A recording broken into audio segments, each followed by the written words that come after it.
अस्सलाम वालेकुम। कैसे हैं आप सब? उम्मीद है खैरियत से होंगे और हमेशा खुश रहें। जैसा कि मैं अपनी हर वीडियो में ज़िक्र करता हूँ और आज भी कर रहा हूँ, अगर आप भी अपनी कोई स्टोरी हमें शेयर करना चाहते हैं, तो हमें व्हाट्सऐप या मेल के ज़रिए भेज सकते हैं और उस स्टोरी का क्रेडिट आप लोगों का ही होगा। खैर, आप लोगों से यही गुज़ारिश है कि अगर आपको इस चैनल की स्टोरीज़ पसंद आती हैं, तो लाइक और सब्सक्राइब करना ना भूलें। तो चलिए, पढ़ते हैं आज की कहानी की तरफ, जो एक ट्रेन जर्नी पर बेस्ड है। अस्सलाम वालेकुम सैफ भाई। मेरा नाम सुफियान है और मैं कराची से हूँ। वैसे तो मेरा ताल्लुक पंजाब से है, लेकिन जॉब के सिलसिले में कराची में ही रहता हूँ। अपनी फैमिली को भी कराची ही शिफ्ट कर लिया था, लेकिन साल में एक बार अपने घर वालों से मिलने के लिए मियाँ वाली ज़रूर आता हूँ। ये वाक़या आज से 6 साल पुराना है, जब मैं कराची से पंजाब ट्रेन के ज़रिए अपनी फैमिली के साथ मियाँ वाली जा रहा था। तब हमारे साथ एक ऐसा हादसा हुआ जो आज भी याद करता हूँ तो रोंगटे खड़े हो जाते हैं। हमने पहले ही टिकट बुक कर लिया था और ट्रेन शाम 6 बजे कराची कैंट से अपने वक्त पर रवाना हुई। सफ़र शुरू हो गया। थोड़ी ही देर में शाम ढलने लगी और ट्रेन अपनी रफ्तार में चलने लगी। वह सीज़न नहीं था, तो हमारी खुशकिस्मती यह थी कि सामने की 3 सीटें भी खाली थीं। हमने 2 सीटें बुक करवाई थी। हम जिस केबिन में थे, उस केबिन में काफ़ी कम लोग थे। मतलब कि वह केबिन लगभग आधा खाली था। हमारी बोगी लगभग खाली थी। हमारी आदत थी कि सफ़र में खाना वगैरह घर से बनाकर लाते थे। सफ़र अच्छे से कट रहा था। ट्रेन हैदराबाद पहुंची और फिर वहां से रवाना हो गई।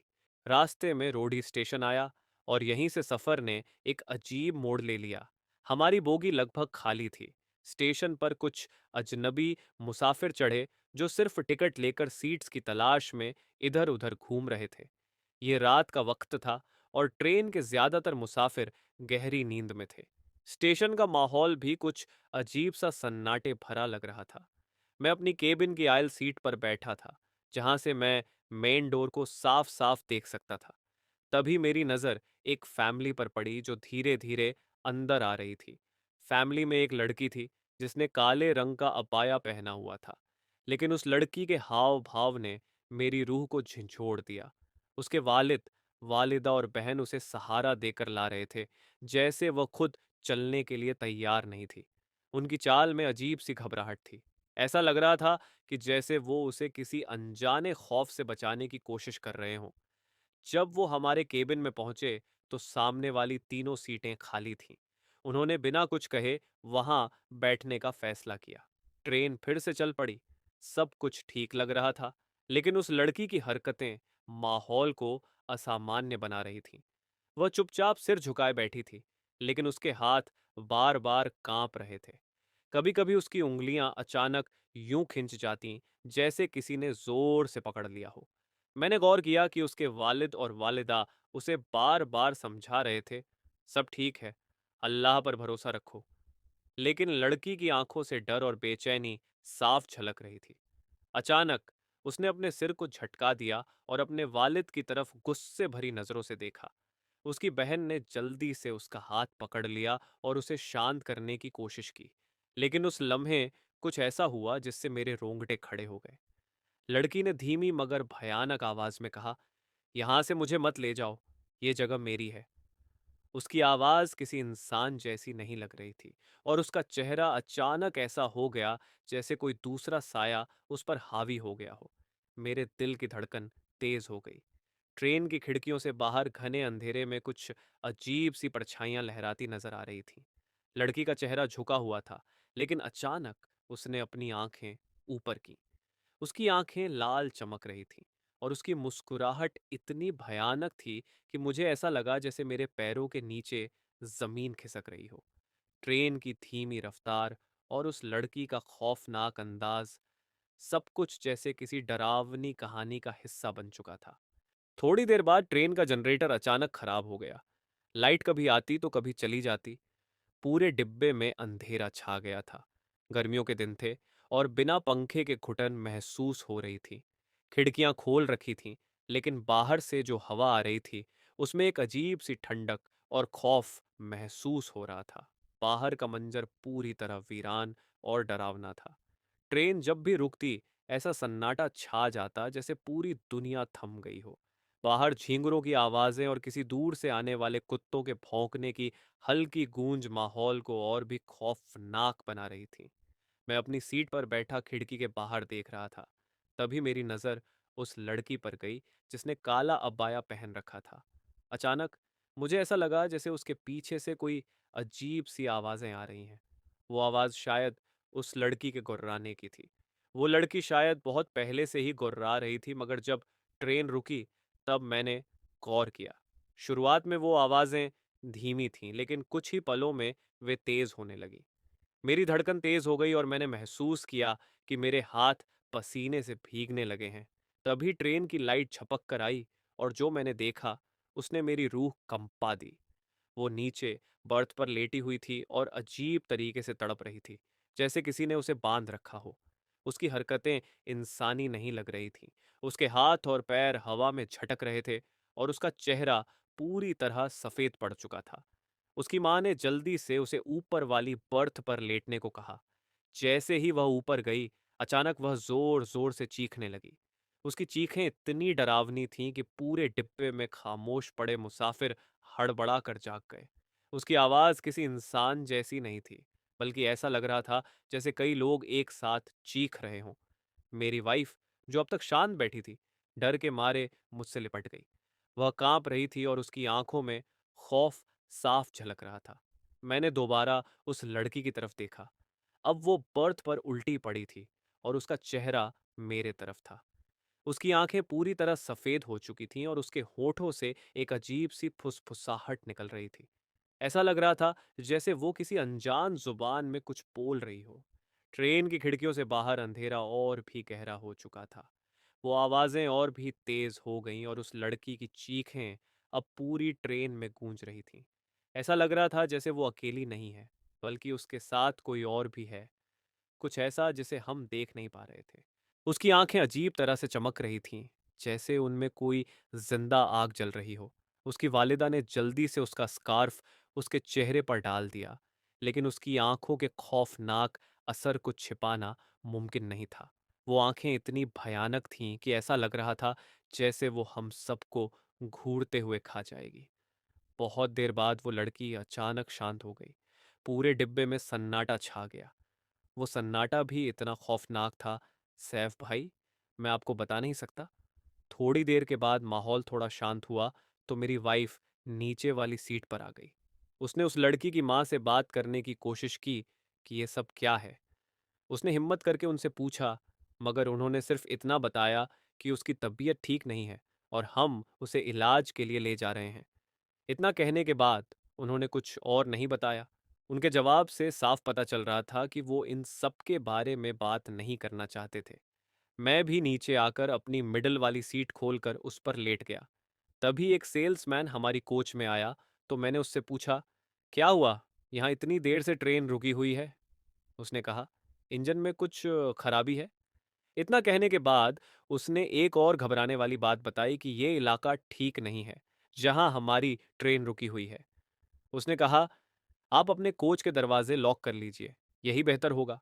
ये सुनकर सब लोग और ज्यादा खौफ में मुबत्तला हो गए। हमने भी वैसा ही किया। दोनों तरफ के दरवाजे लॉक कर दिए और सब ने अपनी ग्लास वाली विंडो भी बंद कर ली। माहौल ही वैसा था। हमारी कोच में जैसे सन्नाटा छा गया था। वैसे तो ये काफी नहीं था, लेकिन अचानक एक बहुत अजीब सी आवाज आने लगी, जैसे कोई ट्रैक पर लोहे की किसी चीज से जोर जोर से मार रहा हो। सब लोगों की हालत फिर से खराब होने लगी कि अब ये क्या है।